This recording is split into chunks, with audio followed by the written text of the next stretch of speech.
diem aja begitu ya, yang nggak mau sekolah, bahkan ada yang psikosomatis. Bu, kalau kita membicarakan mengenai tes kesiapan sekolah, itu apa sih Bu gitu? Karena kan orang apa sih ini butuh nggak sih?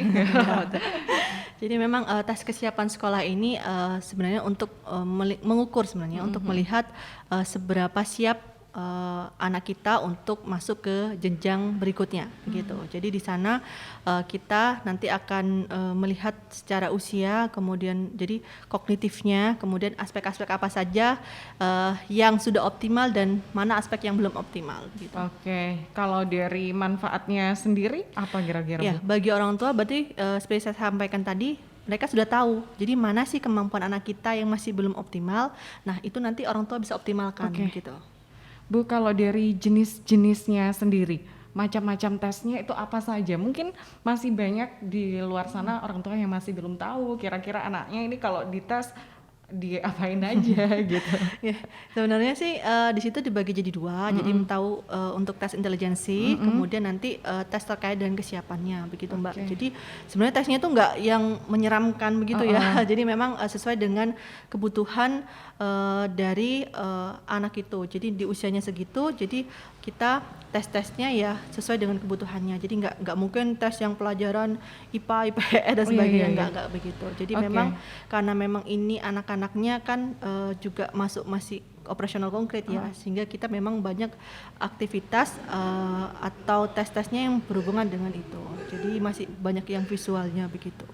Oke, Bu, kalau membicarakan mengenai tes kesiapan sekolah, ini berarti dilakukan oleh orang tua sendiri di luar tes sebelum ini, sebelum diadakan tes di sekolah itu? Oke, biasanya itu ada yang individual begitu, jadi tergantung pada pihak orang tuanya. Ada yang memang dari sekolah, jadi sekolah kayak reguler begitu ya, jadi melakukan tes kesiapan sekolah di salah satu biro yang ada di daerah mereka begitu. Oke, saat sudah dites begitu, misal ini pribadi, kita tesnya melalui psikolog misal. Itu apa saja yang bisa dilihat? Kalau yang dites kan tadi melatih kognitif ya Bu ya. Itu yang dites kan apa saja? Apakah membaca, menulis kurang lebih di sana, atau ada yang bisa membaca, oh anak ini begini gitu? Oke.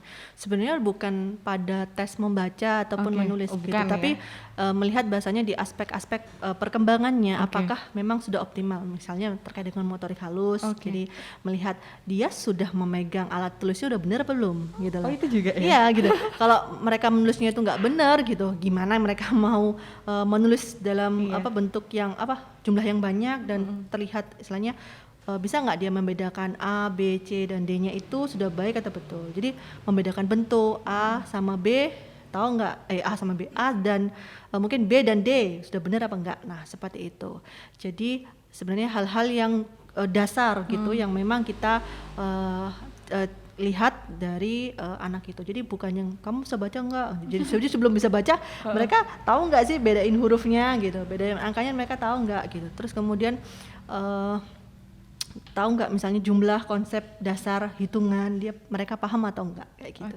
Bu, kalau dari tes tersebut ternyata anak ini belum siap sebagai orang tua, ini bagaimana? Saran dari psikolog ini harus diapakan oleh orang tua?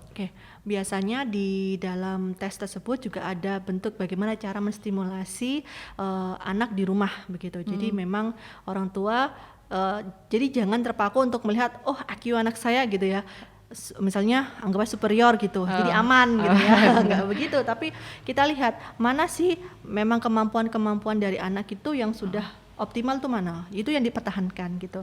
Tapi kita lihat lagi, yang belum optimal tuh mana, nah itu yang kita stimulasi atau orang tua stimulasi di rumah begitu. Cara menstimulasinya ini bagaimana Bu?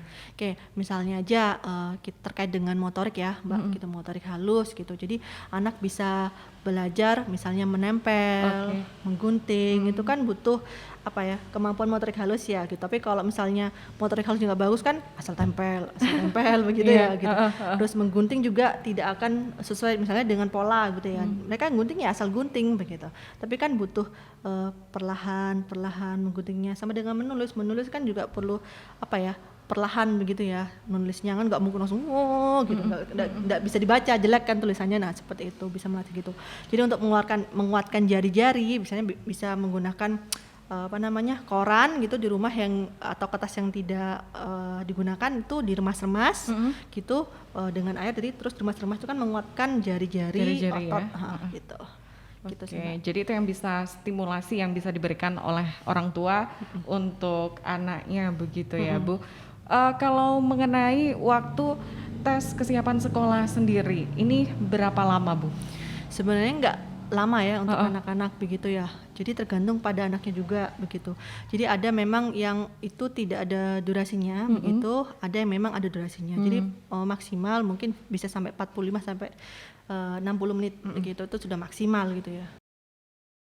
Terburu-buru begitu ya, nggak terlalu cepat, bisa melihat seberapa kemampuan dari seorang anak.